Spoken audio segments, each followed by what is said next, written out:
Saudara, yang berikutnya yaitu hal-hal yang membatalkan puasa dan sanksinya. Hal-hal yang membatalkan puasa, yang pertama yaitu makan dan minum di siang hari pada bulan Ramadan, maka puasanya menjadi batal. Dan ia wajib mengganti di luar bulan Ramadan. Ya, jadi makan dan minum di siang hari di bulan Ramadan secara sengaja. Nah, saya sengaja makan dan minum. Gitu ya. Nah, Allah Subhanahu wa taala berfirman, "Wa kulu washrobu hatta yatabayyana lakumul khaitul abyadu minal khaitil aswad minal fajr." Ya, dan makan dan minumlah hingga terang bagimu benang putih dari benang hitam yaitu fajar. Jadi kita boleh makan dan minum sampai datangnya fajar yaitu waktu subuh. Kalau sudah datang waktu fajar, waktu subuh, maka tidak boleh lagi makan dan minum. Nah, kalau kemudian kita makan dan minum sesudah waktu fajar, ya, puasanya menjadi batal. Nah, ini jadi yang pertama yang membatalkan puasa itu adalah makan dan minum di siang hari. Nah, siang hari itu waktu sesudah fajar, ya, waktu sesudah subuh terbit itu ya. Hukum bagi orang yang meninggalkan puasa secara sengaja. Jadi secara sengaja dia tidak berpuasa. Rasulullah SAW bersabda, ketika aku tidur, aku bermimpi melihat ada dua orang yang mendatangiku. Kemudian keduanya memegang lenganku dan membawaku ke gunung yang terjal. Mereka kemudian mengatakan, naiklah.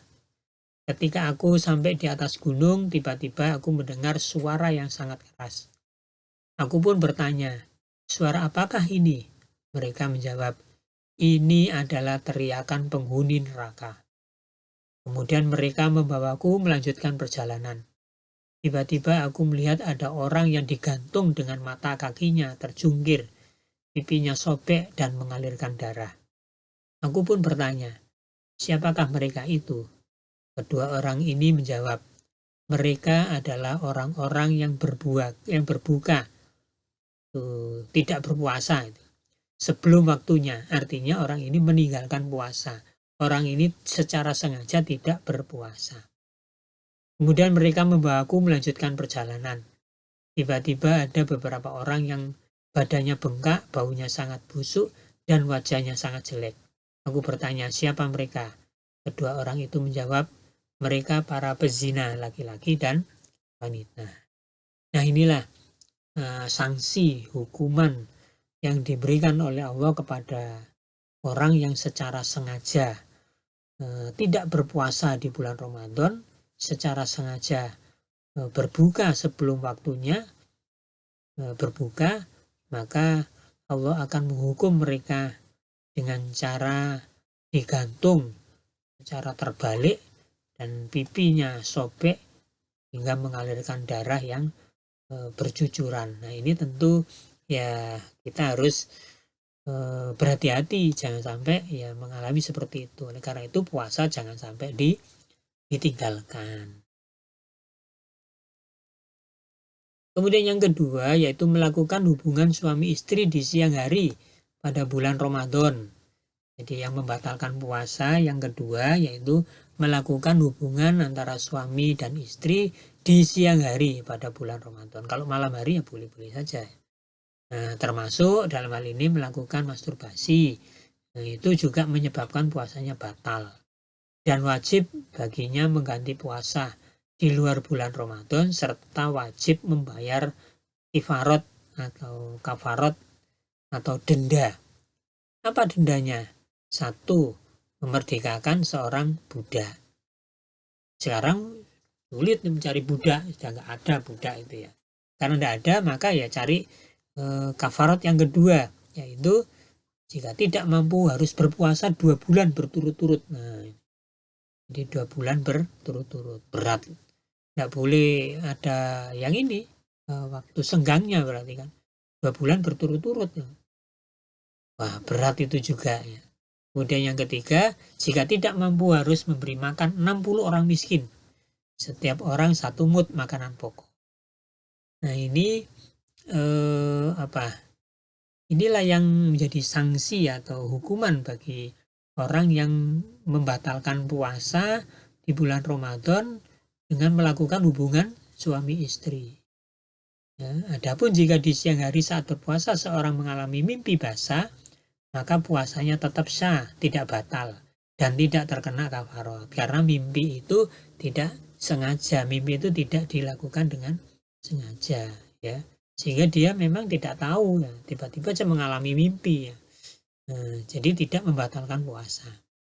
Begitu juga jika seorang karena melihat sesuatu yang merangsang atau bercumbu dengan istrinya sampai mengeluarkan air sperma, maka puasanya tetap sah, tapi kehilangan keutamaannya. Jadi tidak membatalkan, cuma keutamaannya menjadi hilang.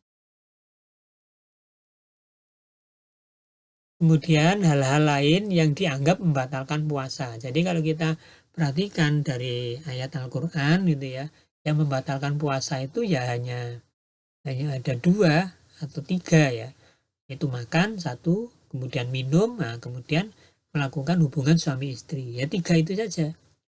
Dan semuanya dilakukan secara sengaja. Kalau tidak sengaja karena lupa, misalkan makan tapi lupa, itu tidak apa-apa. Tapi kalau melakukan hubungan suami istri ya enggak mungkin lah lupa gitu ya. Aduh lupa tadi melakukan hubungan, masa lupa, ini aneh kan itu ya. Nah itu. Nah sekarang hal-hal lain yang dianggap membatalkan puasa, pingsan misalnya. Ya karena syarat apa itu syahnya syarat wajib dari orang berpuasa itu adalah mukallaf, ya akil. Ya maka kalau pingsan ya jadi batal puasanya itu. Karena pingsan. Lagi kalau pingsannya sampai 1 hari ya itu ya udah. Ya boleh tidak dia dianggap tidak berpuasa. Batal puasanya. Kemudian yang kedua, muntah-muntah secara sengaja. Nah ini muntah-muntah ini ya kenapa muntah-muntah kok secara sengaja itu ya. Nah, kalau muntah-muntah tidak sengaja ya sudah tidak apa-apa ya. Tapi kalau dia secara sengaja muntah-muntah lah, kenapa dia muntah-muntah secara sengaja? Itu kan jadi pertanyaan. Kemudian yang ketiga yaitu mandi keramas dan berendam dalam air. Ini sebenarnya tidak apa-apa. Ya mandi keramas atau berendam dalam air biar seger gitu ya, tidak apa-apa, tidak membatalkan puasa. Nabi aja pernah mengguyur kepalanya itu di siang hari pada saat bulan Ramadan karena saking panasnya ketika itu. Dan itu tidak apa-apa, tidak membatalkan puasa. Ya, jadi ini tidak membatalkan. Menangis itu juga tidak membatalkan puasa. Dulu ketika kita masih kecil itu kan, jangan menangis loh, puasanya nanti batal. Masa menangis kok puasanya batal gitu. Ya enggak ya, jadi ini tidak membatalkan. Terluka atau berdarah ya anggota badannya, ini pun juga tidak membatalkan. Nah bagaimana dengan hukum injeksi, infus, menghirup penyegar hidung, mencicipi makanan dan minuman? Nah ini menjadi problem ya. Hukum injeksi misalkan orang disuntik, kalau dia disuntik karena sakit, ya orang sakit itu tidak harus berpuasa, dia boleh tidak puasa kok didispensasi gitu. Sehingga ngapain kok diinjeksi gitu. Ya udah nggak puasa aja. Nah tapi kalau dia injeksi karena nambah vitamin, nambah penyegar tubuh agar tubuhnya menjadi kuat, nah itu yang menjadi batal. Nah maka infus itu pun juga akhirnya bisa dihukumi membatalkan puasa. Kenapa? Karena infus itu menambah daya kekuatan tubuh kita, nambah cairan tubuh kita kayak minum itu kan. Jadi kalau orang kok diinfus ya batal. Ya, kalau dia diinfus karena sakit ya sudah tidak usah berpuasa kan gitu.